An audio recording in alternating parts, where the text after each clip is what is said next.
Alright, we're tackling this example problem. It's an isentropic efficiency example problem.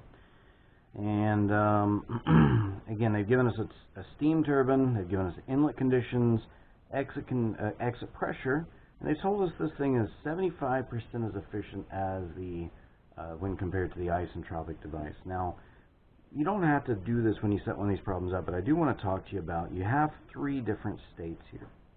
Right? You have state 1, you have state 2 subscript S, and then you have state 2 actual.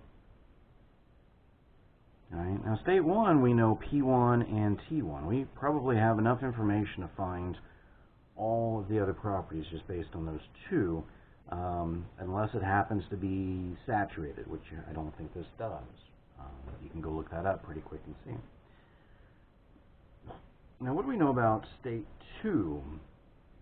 Well, we know P2. The question is this pressure 2, is that for the isentropic state or is that for the actual state? Ooh, that's a tough one, right? Well, if you go back to your notes and you see, well, it's the same.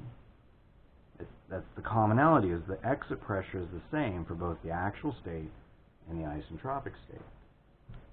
P2S is equal to P2A, which is just P2, known, 0.1 megapascals, 100 kilopascals, it's about 1 atmosphere.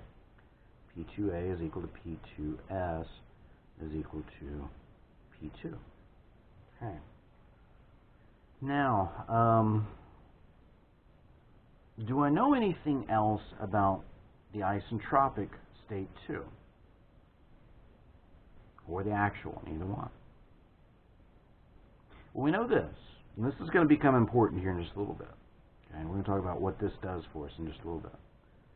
But is there anything else that I happen to know or that should be given or I can make assumptions about these two states, one or the other?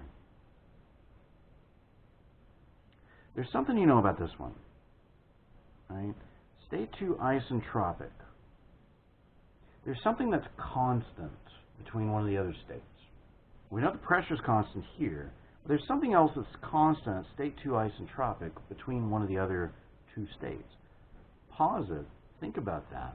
What's common between state 2 isentropic and these other one of the other two states? There's something that's constant there. Go ahead and pause it and tell me what's constant between state 2 isentropic and some other state. Okay, do you know? You got it? It's isentropic. What does that mean? Constant entropy. State 2S has the same entropy as state 1, which I should be able to find based on P1 and T1. Okay? Alright, now it's just, I find when we start dealing with more and more states, and that's what we're going to do in the auto cycle problems we're going to talk about in Chapter 9, we're going to deal with 4 states. And then when you get into bigger cyclic problems, you're going to deal with more and more states. So it's important to keep it organized. Here we've got 3 different states. We're used to dealing with 2. Now we got 3. Let's talk about what's the same or what's common between them. Okay? Now, what we also know is we know this efficiency. They've given us this efficiency for the turbine. And again, if you go back to your notes, we said, well, that's approximately the enthalpy change for the actual turbine divided by the enthalpy change for the isentropic turbine. Right? This is approximately H1 minus H2 actual divided by H1 minus H2 for the isentropic turbine. Now, a really good question to ask, and I've not stressed this enough, you should always ask, Steve, what the heck are we looking for here? And you don't have to ask me. Ask yourself, what is it that you're looking for? What do we want to know here? We want to know the work out. Now, is this the work out for the isentropic turbine or the work out for the actual turbine? I would suggest to you we're looking for the work out for the actual turbine. Right? So how do we find the work out for the actual turbine? Well, the work out for the actual turbine, if you do a first law analysis for this thing, you're going to find that the power output divided by the mass flow rate for the actual turbine is going to equal H1 minus H2 for the actual turbine. I can find H1, because I've got P1 and T1. Most likely I can find H1. This is what I'm looking for. I need to be able to find H2 actual. Well, again, I've said I can find H1. I know this ratio is 0.75. That was given to me. Can I find either one of these enthalpies? Is there any of these either of these two states do I know two properties? Yes, Izzy, we're recording. Thank you for checking.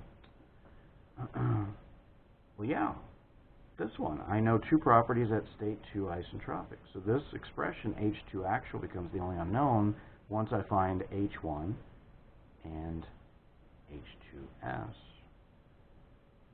All right? So, if we do that, let's go to the next page. Oh, I think I can set my tablet aside now.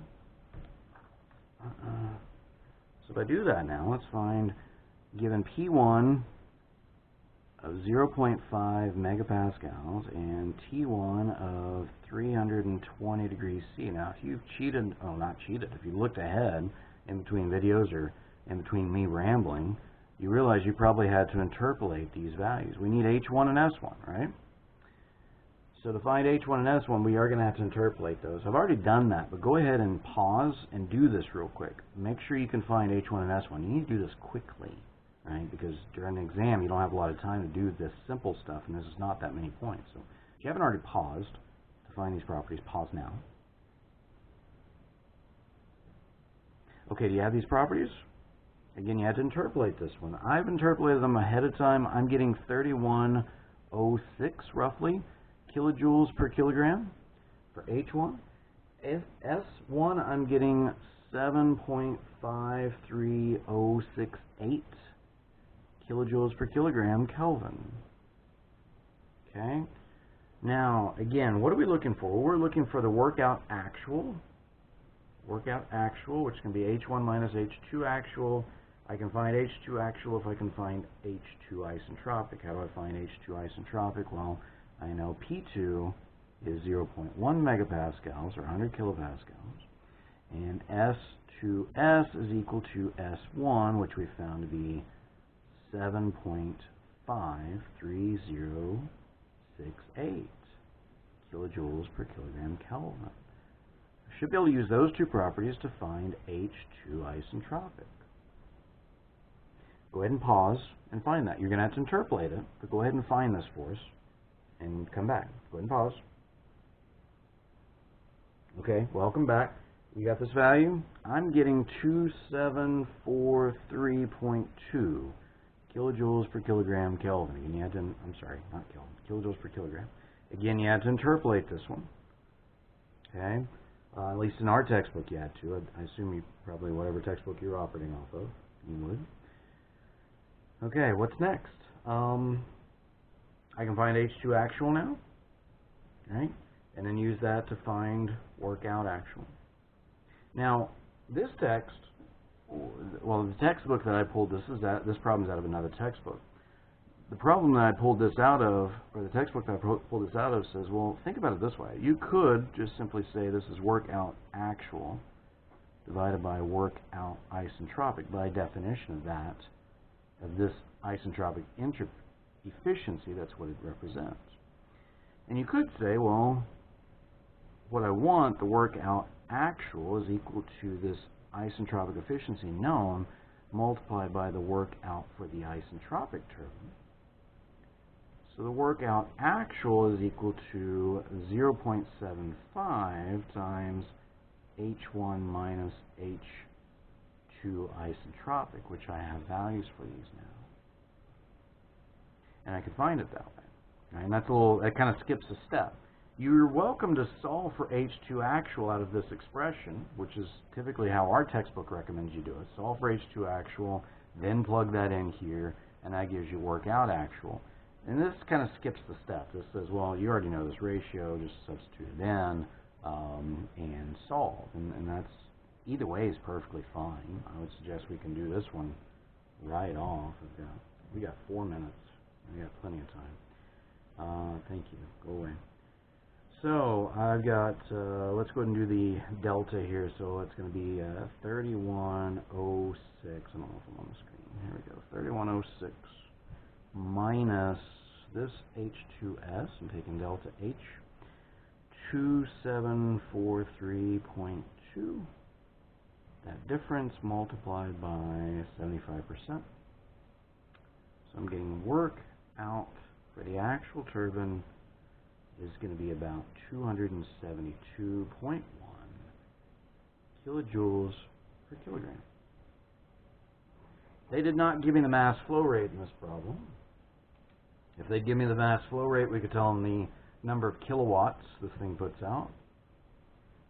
But we weren't given that information. Or if I was given the volumetric flow rate at the inlet, we've seen that before, I could find the specific volume and use that to find the mass flow rate, but that's not the case here.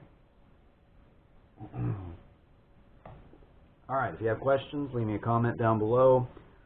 Send me an email. Meet me in the chat room. Whatever works for you guys. Alright guys, again, don't forget exam 3. It should be front and center for you. Hopefully you're watching these videos after you take an exam 3, or if you got a free minute after the weekend or something like that. Actually, I'm sorry. Watch these videos before exam 3. I mean, you can watch them over the weekend. Just watch them sometime this week. Hopefully you already have. I don't know why I'm telling you that. Okay, I'm going to quit. I'm rambling. Seriously, if you guys have questions, let me know. Talk to you guys later. Stay safe, stay healthy, all that stuff. All right, bye.